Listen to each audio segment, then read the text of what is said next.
Trixie, pakiusap, huwag mong gawin sa akin to. Ma'am, hindi ko na kaya makita ka pang ganyan. Kailangan nang matapos to. And that includes your reign of terror with Attorney Renan. All this time, niloloko nyo hindi lang si Ate Lilet, pati si Eira. At kasabwat ka doon, ma'am, sa lahat ng yon kasabwat ka. Wala akong choice, Trixie. Hindi mo pwedeng sabihin ang tungkol kay Attorney Alon kay Lilet. Malalaglag ako. Kailangan na makolot ng Attorney Alon na yun. Hindi siya pwedeng mapakasal kay Attorney Eira. Please, Trixie. Hindi pwedeng ma-reveal kay Lilet si Attorney Alon. Ma'am, ibang usapan pa yun sa inyo. Pero si Attorney Alon, yun yung immediate concern ko. I said stop it! Hindi mo pwedeng ilaglag si Attorney Alon. Ako malalaglag dito kahit na hindi mo pa ako ilaglag. Bakit ba pinoprotektahan mo si Attorney Alon? Ano bang meron sa kanya? Ano bang meron sa inyo? It's not what you think it is. And what is it? Ma'am, why are you conspiring with him? You don't understand. Hindi ko siya basta pwedeng ilaglag or else. Or else what? Bakit ba takot na takot ka sa kanya, ha? Ano bang gagawin niya sa'yo, ma'am? Attorney Alon knows a secret. Tell me! Ma'am, tell me! Masisira ako. Masisira tayong lahat. Then kung masisira tayong lahat, might as well tell me. May ikakalala pa ba yan sa mga ginawa niyo kay Ate Lilet, ha? Alam niya na ako ang pumatay kay Meredith. Did you just say? Ikaw ang pumatay kay Attorney Meredith? Wasak mo ng puso ko, pamilya ko, at ang buhay ko! Ikaw ang nagsira ng pamilya at buhay mo. Ano ako?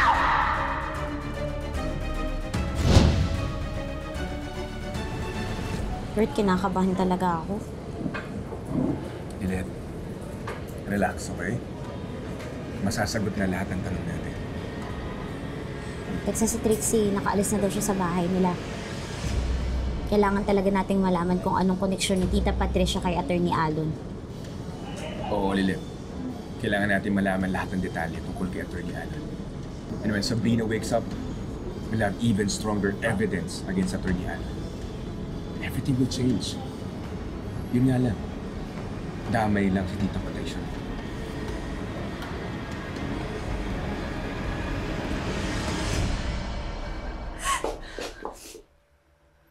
Trixie, please. Listen to me. You killed. You're a killer? You don't understand. Ginawa ko yun para sa'yo. Para sa atin. Para sa akin? Mom, I don't understand. Anong para sa akin? Papatay ka para sa akin? What are you talking about, Mom?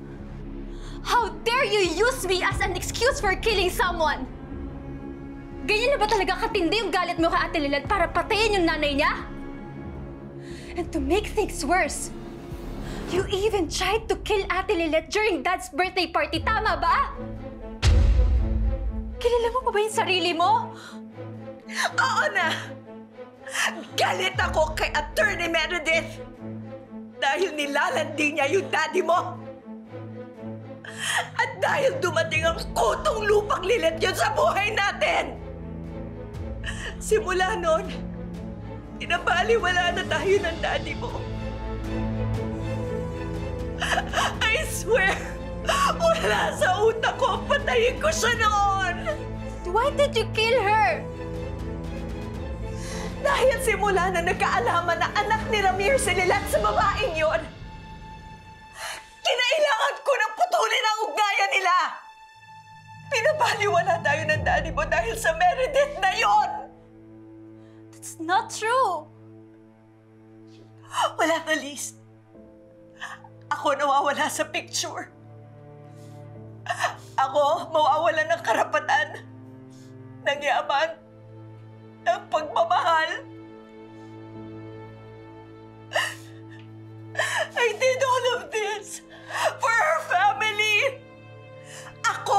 Alo dito.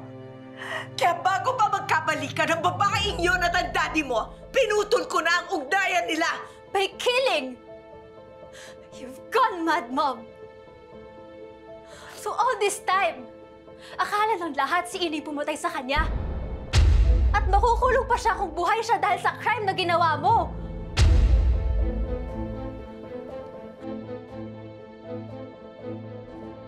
My God, Mom! What did you do to Ino? Pag-usapan natin. Bahala na kayo sa kanila. Ma'am, tulungan niyo ako! Ginawa ko ang lahat ng ito para sa pamilya natin.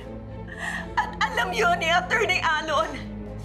And he found out a way to use all of these against me kung hindi ako makikipagsabuatan sa kanya, so I didn't have any choice.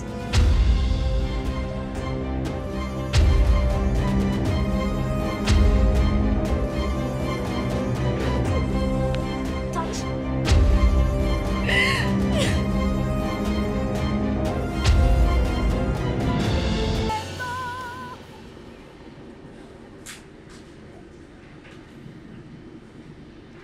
Babe, parang ang lalim ng iniisip mo ah. May problema ka ba? Babe, malapit na yung kasal natin. Hindi ba dapat maging masaya na tayo? Alam mo babe, kung nandito lang talaga si Matty, sigurado ako na magiging masaya siya kasi magsasettle down na ako with you. And I know that you're the perfect man for me.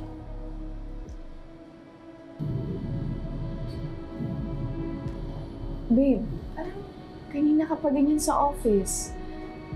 Parang lagi na lang mainit yung ulo mo. May problema ka ba? Are you mad at me?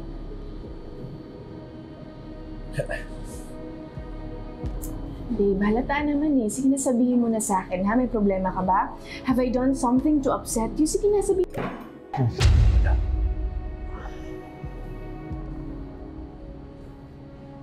Babe. Okay. I'm sorry, babe. Masyado lang maraming trabaho ngayon, yun ha. Pressure ko sa Keystone. Dami ko lang iniisip. Kaya siguro, babe, dapat mas mapabilis na yung pagtayo natin ng firm natin. I mean, para mas balanse yung oras natin sa trabaho at sa buhay natin. Yun naman yung pangarap natin talaga, di ba?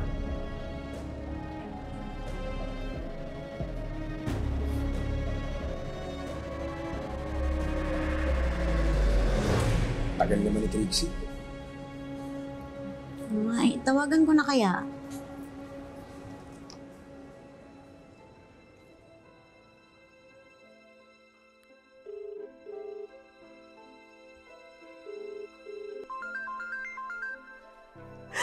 Trixie, please. Please don't answer that. Huwag mo sabihin kay Lilat lahat na nalalaman mo, please.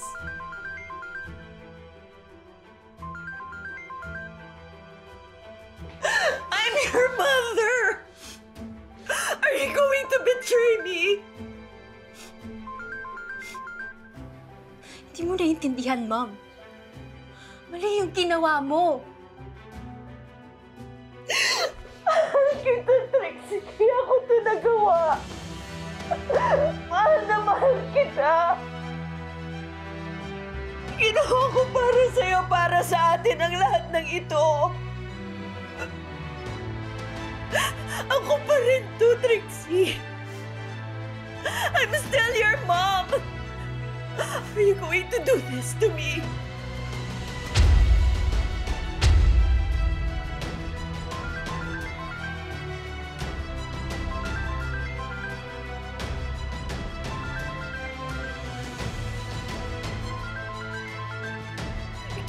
Please. Please, Trixie.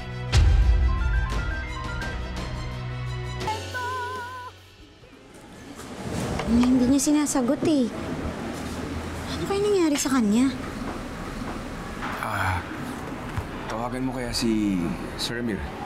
Tapos puntahan na natin sila sa bahay nila.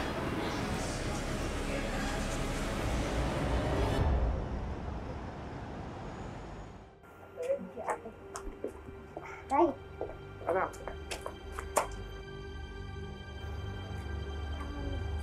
Tay, talaga po ba nasa loob ng si Trixie? sabi ni Tita Patricia mo, she's suffering from a terrible headache, kaya nandun na siya sa room niya. Ay, pero Amir, Lilette, Attorney Kirk. Si Trixie, Nasa loob pa rin ang kwarto eh. Sakit pa rin ang ulo. Papahinga. Tita Patricia, sigurado po ba kayo? Eh, kasi ang sabi po sa akin ni Trixie kanina, papunta na siya. May lakad po kasi sana kami. Nag-text pa nga po siya sa akin.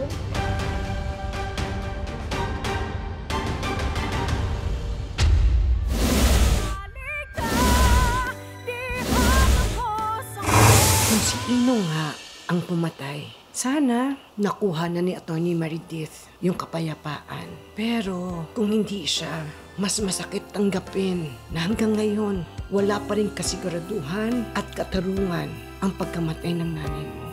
Aalis ka na naman. Bibisitahin ko lang si Ino. Wala naman mangyayari sa atin kahit ilang beses ka pa bubisita doon. So save your social battery for another time. Meron pa ako isang dadalang. She's gone too.